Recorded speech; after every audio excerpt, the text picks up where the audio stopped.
Assalamualaikum. Hi, everyone. My name is Iza, and I was in MRSM typing in 1991, 1992. So you can call me Auntie Iza, Ka Iza, whatever. And it is indeed a pleasure for me to be with you today. So what shall we discuss today? Well, my topic will be a relatively light one for you. The topic that I would like to share with you today, I am sure is easy peasy for you guys.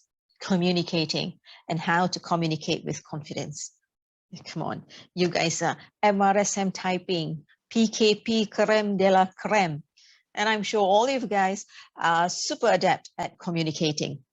Nevertheless, let's just treat this topic today as a refresher of some sort.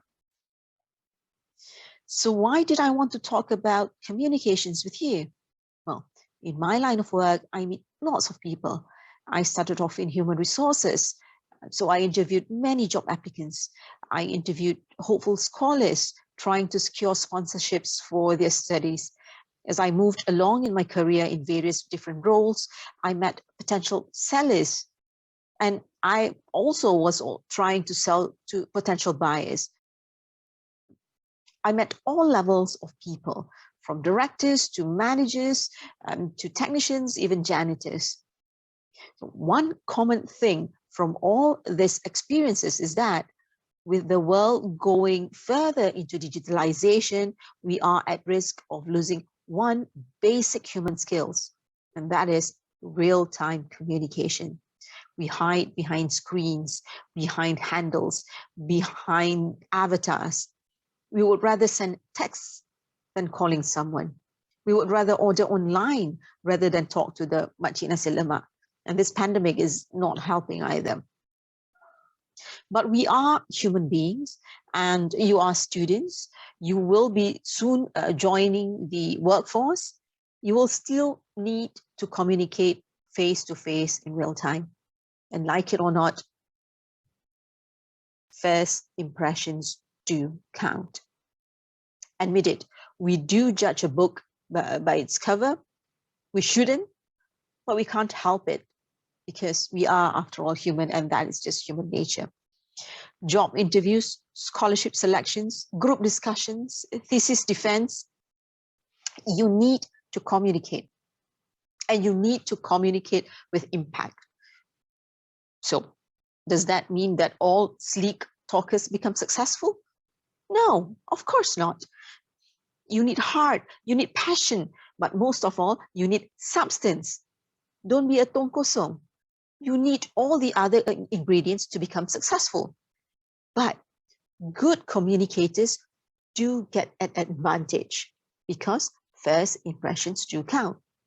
Those good communicators, they get a bit of an edge at the starting block.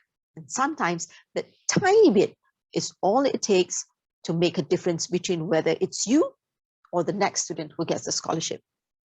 It's a tiny bit of difference that could determine whether it's you or the sleek communicator who gets through to the second interview. At the end of the day, rezeki itu datang daripada Allah. Everything happens only if He wills it. But He also said we have to work at creating our own rezeki. So it can't hurt to increase our advantage a bit. So it is important that we communicate effectively, and it is important that we communicate confidently. To some, this could be a challenge, but to most of you, I am sure it's relatively easy, but everyone is different. So whether it is in Malay, whether it is in English, Mandarin, Korean, you need to stop worrying and start communicating. So what does it take to be a confident communicator? Let's talk. Now, I personally believe that the first most important trait of a good communicator is the ability to listen. It's a bit of a paradox, actually. In order for you to be heard, you need to shut up. You need to listen to what the other person is saying so that you yourself can add value to the conversation. Listen to the content. there is nothing more off-putting than when we are talking about work, suddenly someone else talks about their friend, or we're talking about Kuala Lumpur, they talk about Paris. You talk about AdMats, they talk about geography. We want to cerita politik Melaka, tiba cerita Maharaja Lawak. You know, it shows that you are either not listening, or even worse, you are listening, but you don't care. Either way, you are not communicating effectively. Listen also to subtones. Listen and observe. If your audience is getting bored, playing on the phone, fidgeting, move on to the next topic. If they are getting agitated with the point that you are trying to raise, subtly change course. Unless, of course, it is your intention to provoke him, then by all means, prod even further.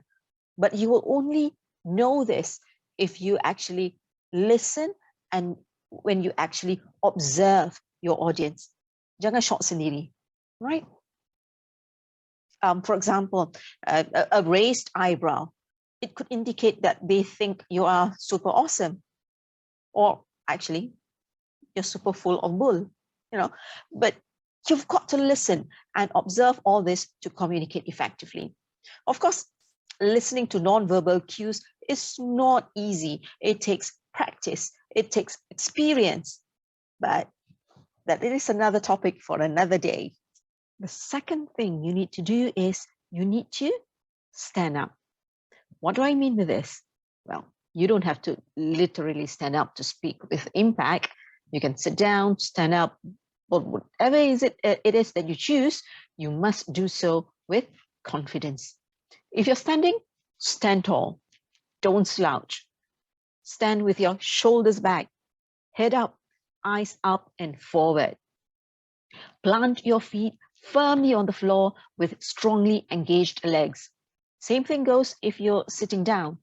Adopt a posture that indicates that you're present, focused, and worthy of respect, that you're worthy of their time. You make them want to listen to you. If you're presenting in a seminar, or if you are being called for an interview, as you enter a room or walk onto that stage, do so with a confident stride and a smile. Remember what I said earlier about listening? Well, the same way that you are listening to them, they are also reading your cues. So you need to exude confidence before others have confidence in you. How you dress can also affect how you exude that confidence. So dress appropriately for the occasion. I think there'll probably be a session during this SPKG that will talk about how you can dress for success. Well, take points from that, because again, I said appearance do matter. First impressions do count. I just want to share a personal experience. This was when I was interviewing for scholarship candidates. So I have on occasion chosen one candidate over another simply because she came to a scholarship interview in jeans and sneakers. And again, during a job interview, I have denied a job seeker a second interview simply because he was slouching and lounging in the chair during the interview. Call me frivolous, but be honest. If you are interviewing hundreds of people for one position, and if someone like that comes to that interview, you don't exude enough confidence that I require for you to be part of my organization. And if you don't even bother to dress appropriately for a scholarship interview or for a job interview, it sends me a message that you don't even care enough to put an effort to see me. So why should I care enough to give the job or the scholarship to you? So appearance do count. And even if you're not feeling confident, maintaining a confident posture, maintaining a confident outlook will help you believe that you're capable and you're ready for the situation. Others will believe it too. My daughter has a mantra in this kind of situation. You know what she says, what she tells me when I'm not confident? She will tell me, girl, fake it till you make it. Thirdly, gear up. This means be prepared. Know your stuff. Whenever you enter into any important conversation, presentation, speech, or meeting, don't be tempted to wing it. Being unprepared puts you at a disadvantage right from the start. Your confidence will instantly be shaken by the fact that you could be caught, with the questions that you cannot answer. So, no more than just the superficial facts that you're communicating. Prepare by going several layers deep, if possible. Trust me, it will feel so good in a situation where you're thrown a difficult question or challenge, and then you'll be able to answer and display that you really know what you're talking about. But you can only do that if you're prepared. And if you're able to do that, trust me, your confidence will grow even more. A good conversationalist is also someone who keeps abreast with current affairs, be it about the world, about your organization, about your country. This will help you get through, for example, social events. You want to be able to talk with the other guests at your dinner table. So you need to be able to give some meaningful insights into the conversations. So, for example, if someone suddenly strike up a conversation to you and say, hey, what do you think of the results of the Malacca PRN? You don't want to be that dude who, says, Malacca ada PRN ya? Or, PRN tu apa? Or even worse, Sultan Malacca kasih ya PRN. No, you don't want to be that dude. Believe me, your guests, they're going to be too polite to say anything, but they will definitely turn around to the other side of the table and start a conversation with another person. So gear up and be prepared. Another way for you to also be prepared is to know your audience. That will also be beneficial. So if you can, if you're going to do a presentation or if you're going to go into a meeting, study about your audience, to study about the people that you're going to be presenting to.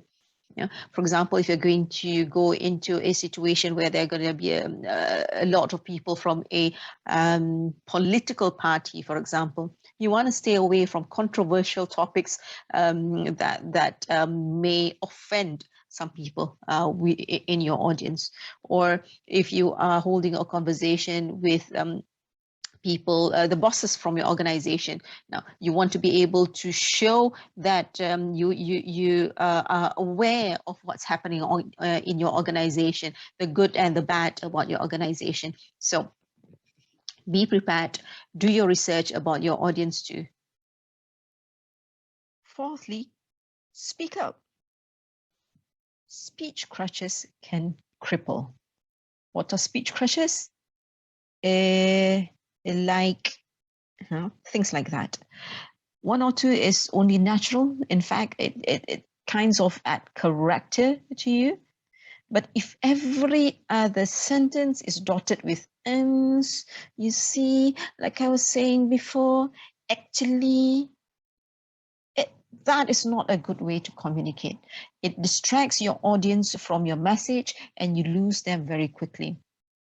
Also, please enunciate. Don't mumble. Don't swallow your words. Whatever language you decide to communicate in, speak clearly. It's okay if we don't yet have a good command of the language, especially if our choice language is not our mother tongue. It's okay if we don't sound like the Queen of England. Malaysian English is also charming. Okay. But what is important is that you speak clearly and confidently. Confidence can also be exuded with good volume. Don't get me wrong, you don't need to shout. People don't like it when you shout at them. You can bring a message across as clearly and as loudly by speaking in a low voice. You can also modulate, vary between taking your points across so fast, which can show your excitement, with explaining slowly and purposely, which shows importance, empathy. By having variation in your tone and your presentation, your audience will more likely be more engaged to what you have to say. When you present monotonously, your audience will find it very hard not to fall asleep. Next, all the tips that I have said earlier, they are just that, tips. You won't be able to excel at communicating overnight. You need to practice. In languages, communication skills, or many other practical skills, you can't just read about the theories associated with those skills. You need to put those theories to work. So practice, practice, practice. There are a lot of opportunities for you to practice. You just need to seek them out. If you're scared, the easiest would be first for you to do it in front of a mirror. Speak to yourself. Remember tip number 3 about getting ready? This will be part of your preparation. If you need to do a presentation and you don't have enough confidence, or you are not a seasoned speaker, it's okay. Write up a script, at least for the first few times. Then practice in front of a mirror or record yourself delivering the presentation. You can then see your presentation as a third person and identify improvement opportunities.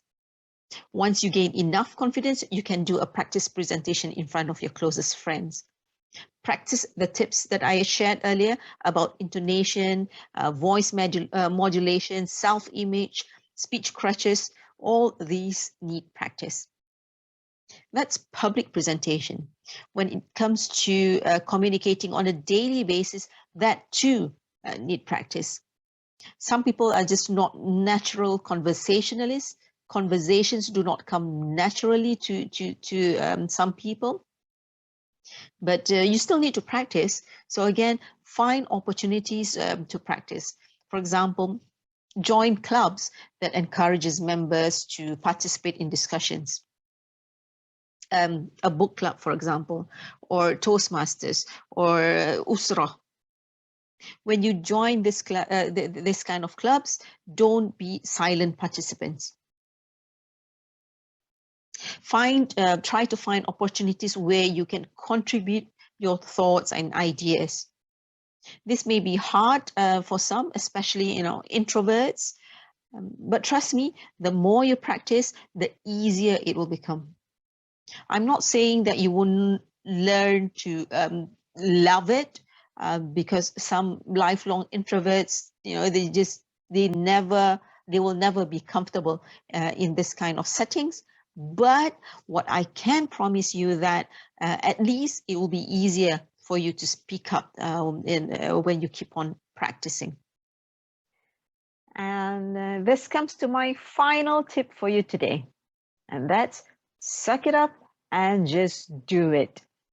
Tak perlu dah fikir banyak-banyak dah, just do it.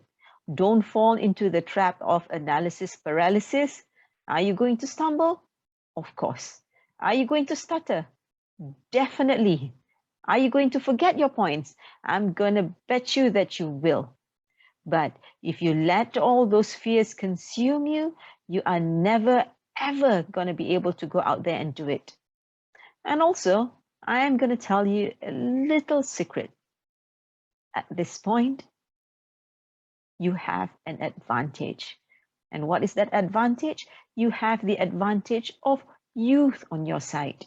At this age, you are allowed to make mistakes. In fact, you are expected to make mistakes. If you have not already done so, this is the best time for you to just suck it up and take the leap. What's the worst that could happen? So, there you have it, kids. 6 tips from Auntie Eza for you to communicate with confidence. Number 1, shut up.